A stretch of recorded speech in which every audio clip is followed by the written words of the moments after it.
திரு ஷியாம், நிறைவா உங்களுடைய பாயிண்ட். மதிவாணன் சொன்னதுல இருக்கிற விஷயம் என்ன அப்படின்னா, திமுக அவங்க உள்கட்சி கூட்டங்களா போட்டுக்கிட்டு இருக்காங்க. இன்னமும் அவங்க கூட்டணி கூட்டம் போடல. அதான் உண்மை. என்ன காரணம்னா, எப்போதுமே அந்த கூட்டணி ஒப்பந்தம் கையெழுத்தான பிறகுதான் கூட்டணி கூட்டம் போடுவாங்க. என்டிஏலயும் இன்னும் ஒப்பந்தம் கையெழுத்தாகல.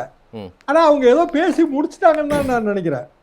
அதாவது இப்ப அன்புமணி அவர்களுக்கு இத்தனை சீட், அது நம்ம தான் சொல்லிட்டு இருக்கோம். இன்னமும் அவர் எங்க கையெழுத்து போட்டு கொடுத்திருக்காரு? ஏன் எடப்பாடி கையெழுத்து போட்டு அது பதில் சொல்லியிருக்காரு. எடப்பாடியே என்டிஏல ஏற்கனவே கொஞ்சம் கட்சி இருக்குங்க, நாங்க என்டிஏல புதுசா சேர்ந்திருக்கிறோம், அதெல்லாம் அவங்க பாத்துக்குவாங்க. 2 கூட்டணி மாதிரில தெரியுது. அது என்டிஏ கூட்டங்க, என்டிஏல எடப்பாடி பழனிசாமி அவர்கள் இப்போது சேர்ந்திருக்கிறார், அப்படிதான் நம்ம பொருள் கொள்ள முடியும். அப்ப என்டிஏல இருக்கிற கட்சிகளுக்கு பிஜேபி ப்ராமிஸ் பண்ணிருக்கு பேக்கேஜ் சிஸ்டம். ஏதோ நீங்க பிஜேபி இவ்வளவு சீட்டு கொடுத்துருங்க, நாங்க பிரிச்சு கொடுத்துறோம். அந்த இடத்துலதான் தாவேகா வருதுன்னா அவரு எந்த பேக்கேஜ்ல சேருவாரு, அவர் தனி பேக்கேஜாங்கிற கேள்வி வருது, இயல்பாக வருது.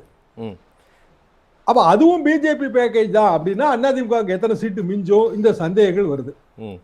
சரி, இதெல்லாம் ஆன்சர் பண்ணிடுறோம்னு வச்சுக்கோங்க. கூட்டணியா பேக்கேஜா என்ன சொல்ல? இல்ல, பேக்கேஜ் தானே இருக்கு. அது இபிஎஸ் ஒத்துக்கிட்ட விஷயங்க. இபிஎஸ் தானே ஒத்துக்கிட்டாரு அத. அப்போ ஏன் இப்போ டிடிவி என்னங்க சொல்றாரு, நாங்க பிஜேபி கூட்டணியில இருக்கிறோங்க, அவ்வளவுதானே பாயிண்ட். எடப்பாடி பழனிசாமி தான் முதலமைச்சர் வேட்பாளர், அதை நான் மறுக்கவே இல்லை. ஏன்னா அது நம்ம சூர்யா சொன்ன மாதிரி அது ஆரம்பத்திலே சொன்ன விஷயம் தான், அதெல்லாம் யாரும் மாத்த போறதெல்லாம் இல்ல. திரு ஷியாம், இப்ப நம்ம பேசிட்டு இருக்கும்போது ஒரு அண்மை செய்தி வந்திருக்கு. மதிமுகவுக்கு 4 தொகுதிகள் ஒதுக்கீடு செய்யப்பட்டிருக்கு. அது அண்மை செய்தியா வந்திருக்கு, உறுதியாயிருக்கு அந்த தொகுதிகள் எண்ணிக்கை.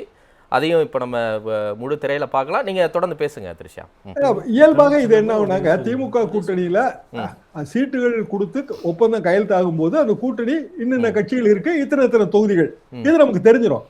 அப்போ இன்னைக்கு மதிமுகவுக்கு 4 சீட் அப்படின்னா, நாளைக்கு இன்னொரு கட்சி, இப்போ உதாரணமாக கம்யூனிஸ்டுகள் அவங்க கூட சீட்டு கேட்கறாங்க, இன்னொரு கட்சி. அப்போ மதிமுகவுக்கு 4 சீட்டு கொடுக்கும்போது ஏதாவது நிபந்தனை இருந்திருக்கும். நீங்க உதயசூரியன்ல போட்டி போடுறதா, தனி சின்னத்துல போட்டி போடுறதா, அதெல்லாம் நமக்கு போக தான் தெரியும். எனவே உண்மையிலேயே மதசார்பற்ற முற்போக்கு முன்னணி அல்லது இந்தியா கூட்டணி அது எப்போ கூட்டம் போடுவாங்கன்னா, இன்னும் அதுக்கு நாள் இருக்குன்னு தான் நான் நினைக்கிறேன். ஆனா என்டிஏ கூட்டணியில் இருக்கிற பிரச்சனை, ஆரம்ப பிரச்சனையே என்ன அப்படின்னா, என்டிஏல தனியா கொஞ்சம் கட்சி இருக்கு, அதிமுகவோட தனியா பாமக பேசி முடிச்சிருக்கு. எத்தனை சீட் நமக்கு தெரியாது. இந்த இடத்துல அந்த கன்ஃபியூஷன் இருக்கதான் செய்யும். இது என்ன இதனால பிரச்சனை அப்படின்னா, தொகுதி விருப்பப்பட்டியல் வரும்ல, எனக்கு இந்த தொகுதி வேணும் அந்த தொகுதி வேணும்னு கேட்பாங்கல்ல, அப்ப யாரு அந்த பங்கு பிரிச்சு கொடுப்பாங்கிறது உண்மையான பிரச்சனையாக மாறும். ஒரு பெர்செப்ஷன் இருக்கு எங்க மேல அப்படின்னு இப்ப சூர்யா சொல்றாருல, இப்ப நாங்க எல்லாம் 3 பொதுக்கூட்டம் போட்டுட்டோம், எல்லாரும் ஒன்னா இருக்கிறோம், ஒற்றுமையா செயல்படுகிறோம், எங்ககிட்ட எந்த விதமான ஒரு புகைச்சலும் 3 மாசத்துல வரல, இதெல்லாம் மக்கள் பார்ப்பாங்க, தமிழ்நாடு போன்ற அறிவார்ந்த மக்கள் பார்க்கும்போது அந்த பெர்செப்ஷன் எங்களுக்கு ஒரு பெரிய பிளஸ் பாயிண்டா இருக்கும். ஆனா ஆப்போசிட் சைட்ல அது இருக்காது அப்படிங்கிற அந்த பெர்செப்ஷன் பேட்டில் எப்படி பாக்குறீங்க? இல்ல, அது ஒரு ஃபேர் பாயிண்ட் தான். ஆனா எல்லாமே நடந்தது எல்லாமே என்டிஏ கூட்டம் தானே. அமித்ஷா கூட்டத்தையும் நம்ம இதுல கணக்குல சேர்த்துக்கணும், புதுக்கோட்டை கூட்டத்தையும் கணக்குல சேர்த்துக்கிடணும்.